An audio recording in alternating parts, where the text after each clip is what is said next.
Behind Dutch Headlines, the who, why, and how of politics and media in the lowlands. Hey, it's me, Greg Shapiro, the American Netherlander. Here's what you need to know to join the Dutch conversation. As you know, we're about to take a summer break, and we have an extra extended version for you this week. We've got interviews, we've got the news in review, and we've got a special shout out to Dutchnews.nl. Thanks for all the content, as well as IamExpat.nl and Expatica for helping get the word out. This week, in honor of the new Superman movie, we start with the choice of Holland. This looks like a job for Super Province. Exam season in the Netherlands. Is our government learning? And will Mark Rutte be happy with his report card? And a special guest in the studio, an interview with the woman behind DutchHeadlines.nl, Robin Pascoe. Next on Behind Dutch Headlines, Dutch minister wants to create super mega province around Amsterdam. What's behind the headline?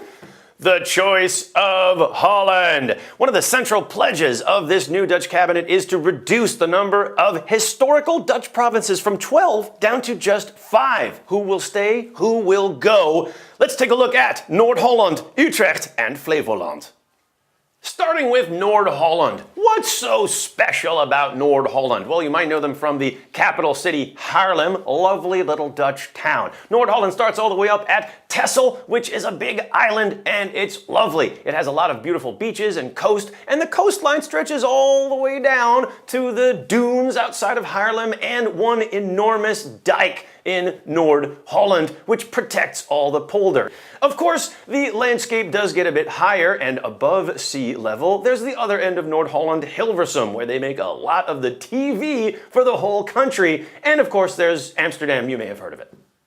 Next province, Utrecht, whose capital is Utrecht. Lovely old city with the Domtoren, the Gedempte Grachten, and Hoog Catharijn, Our Lady of Perpetual Construction. It's a lovely old Roman city. In fact, Utrecht comes from the term ultra trajectum, which means many bridges in many different directions. It is thought of as the hub of the country. And the tallest structure in the entire Netherlands is the TV antenna outside of Utrecht, which looks like an enormous space needle, which maybe explains some of the architecture that you see in the province.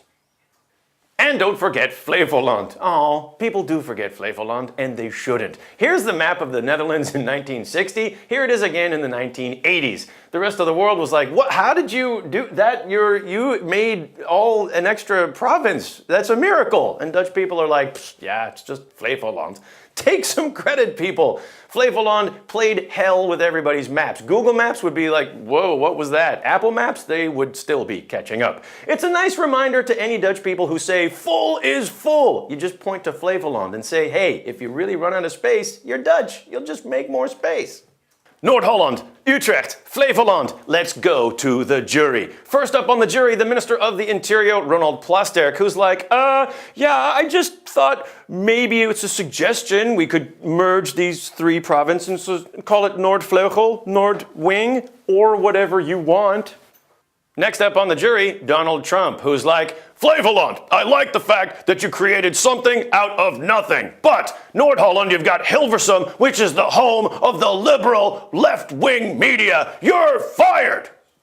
And last on the jury, me. Utrecht, I love you, but you're tiny. Flevoland, you gotta learn to stand up for yourselves. You're underrated. But Noord-Holland, you are so overrated. You scored Hilversum with the center of all media production. How did you manage that geographically? I don't know. And you have Amsterdam, technically the capital of the Netherlands. So you would expect that the capital would have parliament, the embassies, maybe the International Criminal Court. No, you don't have any of that. You just have an enormous ego. So you are going to merge into one big province, and we'll call you Egoland.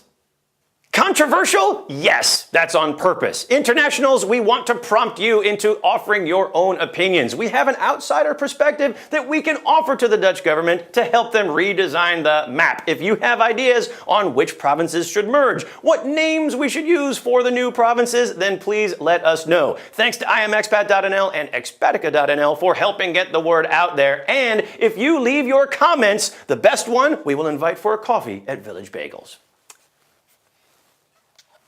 To celebrate this special version of Behind Dutch Headlines XL, we now have the woman behind Dutch Headlines. Is that fair to say? Robin Pascoe from Dutchnews.nl. Hi. Hello.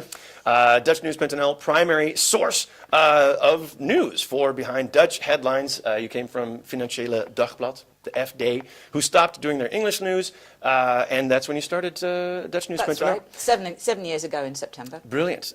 We were just talking about what news should be the top news for the Dutch media. And you're not just reporting the Dutch news, but you're actually trying to give your own spin a bit. For example, this news story that you put at the top of the headline for this latest edition was about the Dutch. The Dutch attitude to Europe, I Yes. think, is something the Dutch are scared of talking about it. Yeah. I mean, on Friday, the cabinet came out with its list of things. It said, we don't think that Europe should talk about school milk, school fruit, what we do about flooding, unless it affects other countries. Yeah. It's a whole It was a big list of yeah, things. 54 pages, apparently, this piece of paper was. The cabinet's been discussing it for weeks. Yeah. And I thought, this is the story. Yeah. This is showing the Dutch, what we think of Europe. And Well, this I is don't know, in it was really strange. It got really underplayed in the Dutch media, and I thought it was very odd. And I think that's where Dutch news tries to do something a bit different. I think, Jon Stewart had a quote about that. I mean, he said just any mixtape that you make, top 5 makeout songs or top 5, road trip songs or whatever, everybody's going to have a different top 5. Another thing the government's doing, which a lot of people probably don't realise, Yeah. is that they want to make the amount of time you have to spend to be able to vote in the local elections, they want to put that up for foreigners from 5 to 7 years. Right. So disenfranchise even more people. What would they gain? I don't know. I think it's part of maybe we're too powerful and we've got votes, maybe we should unite and use them together somehow. Yeah, well, no one's doing that so far, but hopefully, you're trying to be, the less subjective, sort of objective news reporting, but it's nice to find out the real drive behind Dutchnews.nl and to put a bit of an editorial face to the news itself. Robin Pascoe from Dutchnews.nl, thank you for joining us. Thank you. All righty. Our next headline, it's exam season in the Netherlands, and why not take a look at the report card of the Dutch cabinet? Now, there is a trend in this year's Dutch schools. At exam time, the trend has been mass cheating.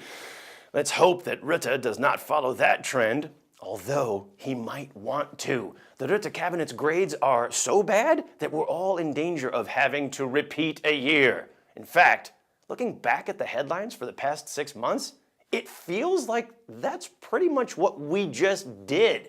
You can't blame the Rutte cabinet for not trying. They have a lot of reforms on the table. They get an E for effort. But everything they put out there ends up going back to the drawing board.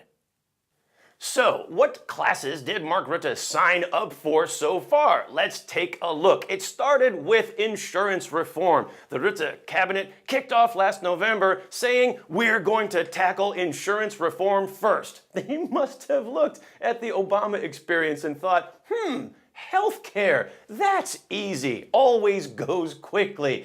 Now, Rutte's plan was to reform insurance premiums, but he got so much blowback from within his own party all the way up to the EU that they had to take the plans off the table, back to the drawing board. Rutte's next class, mortgage reform. The Dutch rules on mortgage deductions are so bizarrely Byzantine that even Wall Street, circa 2007, would be impressed.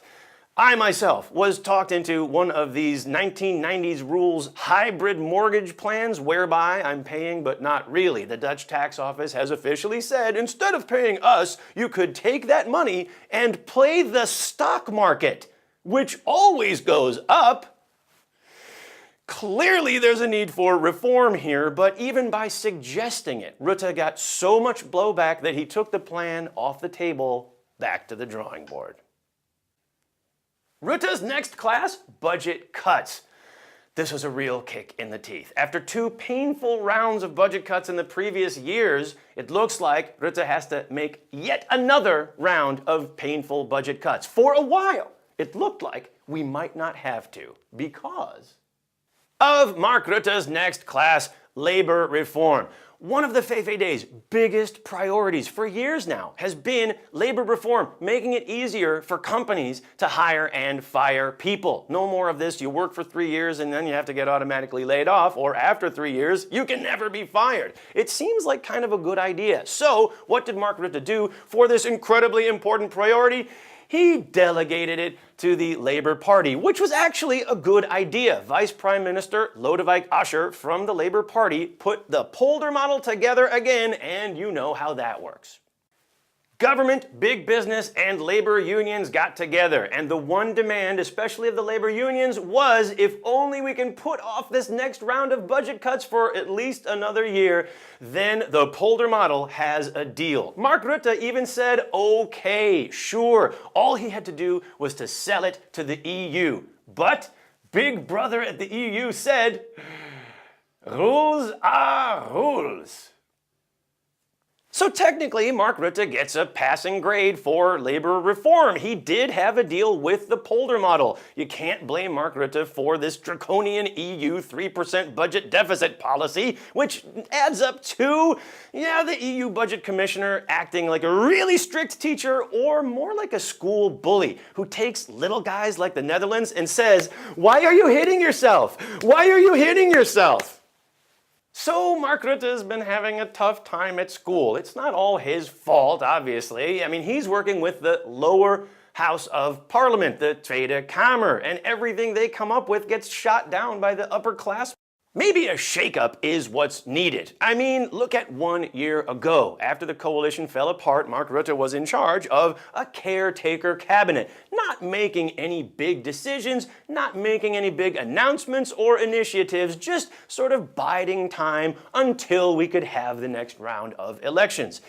Why does it feel like he's doing exactly the same thing right now? If everything ends up going back to the drawing board, I give the Rutte cabinet a grade of E. Not for effort, but for elections as soon as possible, please.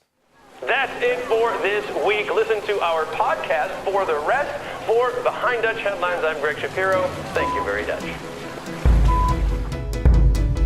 Behind Dutch Headlines.